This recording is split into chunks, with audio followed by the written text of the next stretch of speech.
stand here at a very sacred tree.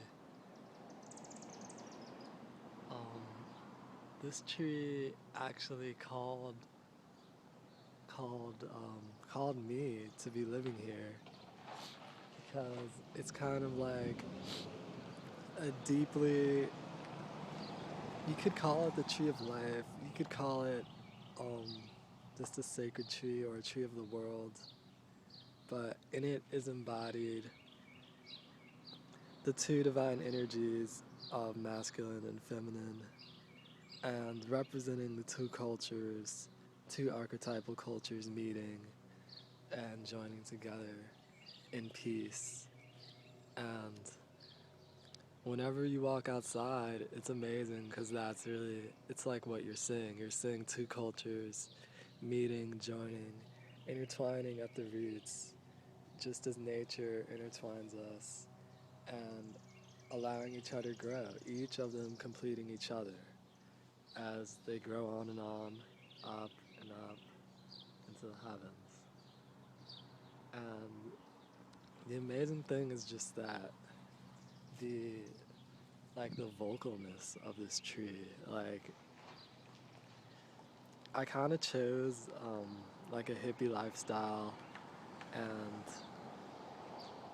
this is like I'm now growing up. Like I'm 23, um, and I can just tell like there's a shift that's gonna happen, and it all really came down to this tree. This tree came here to tell this story and to help all of this come together. Um, there's just good, and just being able to sit with a tree from day to day, and especially one that like this that's like taking care of you in like a magical, literal way. Um, people are used to seeing mushrooms growing at the base of trees, and there is actually a legend about this tree that a mushroom did grow here, but I've never found that mushroom. Though I have found them in this area. What I found here was like a really loving peoples who I think are the other half of my family. Um, and this could be our tree of life or our family tree.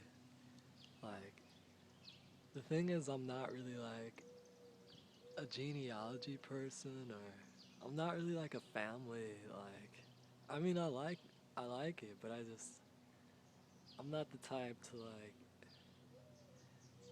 I don't know. I just feel like everyone's connected, like all cultures, all peoples. Like,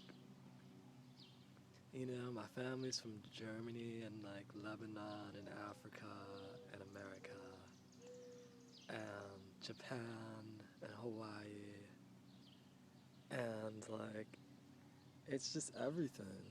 Everything is there, so it doesn't even make sense to like call it a family anymore. But that's how incredible the tree is.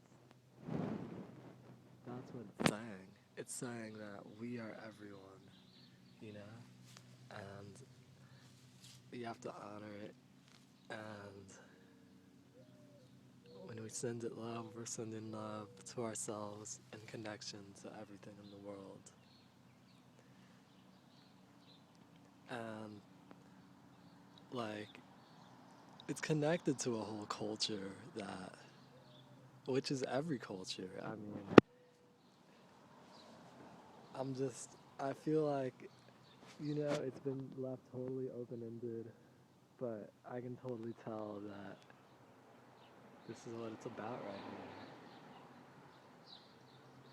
now. And it's an honor to be here and honor this. I mean, I love to pray at trees. It's not always that, like, the tree, I know it specifically or anything, but I just like the imagery of the tree as a meditative. focus, like the roots of a tree. But this tree in particular, like it causes synchronicities to happen around it. Like I've met lots of cool people and like just incredible things have happened um, that have all showed me that it's a tree of the world. Like I've met a lot of Cherokee people, and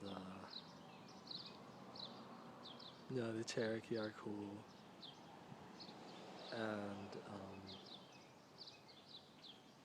I guess it's an oak tree, and this forum that I used to write for called Lyceum, they had this thing about like the angel oak. Like they're really into it, and they like kind of like you know they they honored it.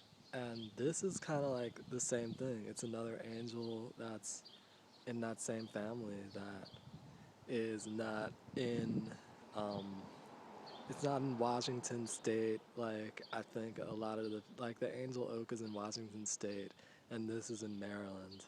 So like um, it's different, but this is still another sacred oak tree that definitely has divine energies, and I've definitely felt more connected to like the people on those boards, like not what they're specifically saying, because I think actually recently that's kind of faded out, but it's like the meaning, the original intent of what those boards were about. It's coming to me in a different way. Like I've physically found it. Like I'm physically at this tree now, which I know is a tree that's from a branch of all those other trees, and it's showing me all these connections that are really have to do with every relationship in my life and every aspect of my life. And I feel like I should be like, like filming it over time and like, meditating on each section of it, like the chakras or the Sephiro. Like it's all of that. And that can happen, but at the same time, maybe it is what it is. And that's all it's gonna be. Looking at it from this angle, it looks kind of like the druid tree, like the druid awan, which is a sign of inspiration. And my grandma actually told me that my family were druids, so that would make sense with the connected to everything part. And it also makes sense because the druids have forms that are a lot like Lycium and the other psychedelic forms. And it's like they need to connect, like that psychedelic experience has to connect back to the rooted, traditions of the peoples for it to truly be alive. Otherwise, it's just attention, it's just ego, it doesn't truly connect to the spirits. So I feel like my job was to come here and recognize the island and to connect the two sides. They're not even two cultures, though you could see it that way, but there are two sides of like living. You connect the ecstatic to like the practical, and in that way you can have fun and you can like be living, surviving at the same time. It's kind of like, the hippies talked about that. Alan Watts talked a lot about that. So it's basically the same kind of thing. And we are not rocks. We're not um, building rocks. We're growing trees. Like I felt an incredible call to what's to plant trees and to like plant acorns um, and stuff because this is kind of a nature community and planting them here. I've planted them all over, recently, and that's just what we're doing. That's what we're really about. That's what we root our experiences in. When we're going deep and we have all this like insight and stuff, it's not just to have it and nothing to happen. We're planting stuff. We're not planting farms, but we're like planting and protecting the forests of the earth, and we're listening to the plants and growing with them. And it's not really like a secret society thing. Like, I don't believe like it was a human, an ego group that caused this to happen, but it was a deeper force that's actually nature that can even control the things that people do. So I think, like, when you look into some of the druidical teachings now that are available to the public, it's connecting it to like masonry, but those are actually just like if that's your name of your family, Mason. I mean, then you're probably gonna, you're like a stone builder. But like most druids are not that. Like even druids who are that, they want to respect the earth too, and they want to give in time and balance. But most druids aren't even doing anything like that. So like, and we kind of don't. I mean, we accept it as part of the whole. Some people are that, and they're definitely a part of what it is. But we have to take Druidry out of the context of constructing buildings and back to planting forest because that's where you're getting the most. You're planting forest, you're telling good stories. That's what it's really about. And I feel like that's why we were called here. You know, like, yeah, like if you're just learning about nature, you're gonna see these synchronicities and you can just surf on them.